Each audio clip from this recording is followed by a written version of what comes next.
আসসালামু আলাইকুম। আলহামদুলিল্লাহ। অ্যা সকলকে জানাই মাহে রমজানের শুভেচ্ছা। আজকে রমজানের ৪র্থ দিন। সবাই জানেন যে আমি নান্দাইল থাকি। আর এটা হচ্ছে আমার গ্রামের বাড়ি। মেরাকোনা গ্রাম। ১০ নং শেরপুর ইউনিয়ন ১ নং ওয়ার্ড মেরাকোনা গ্রাম। এই যে আমার বাড়ি দেখেন বড়ই গাছ। এই যে ছাদে আসলাম মানে বাড়িতে কেউ নাই। বাড়িতে কেউই থাকে না মূলত। আম্মা আর ভাই থাকে। এই যে দেখেন বড়ইয়ের অবস্থা। এই যে দেখেন বড়ই ফুরিয়ে রইছে। দেখছেন? মানে এগুলা বড়ই ফইরা থাকে মানে নিচে পইড়া থাকে এক্কারে শুকায়া যাইতেছে পাইক্যা। বড়ইয়ের অবস্থা আর এই যে গাছে দেখেন বড়ই গাছটা অনেক আগের।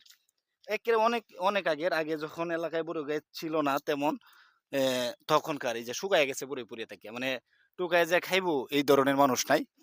তো দাওয়াত রইলো যদি কেউ বড়ই খাইতে চান আবার যদি পারমিশন ছাড়া আসেন তাইলে আটকা পড়বেন। পারমিশন নিয়ে আসলে অবশ্যই বড়ই খাইতে পারবেন সমস্যা নাই। ওই সাইডে দিয়ে আছে একটু ছোট বড়ই হেটা যে বল বড়ই আরকি। এক গাছে ২ জাতের বড়ই।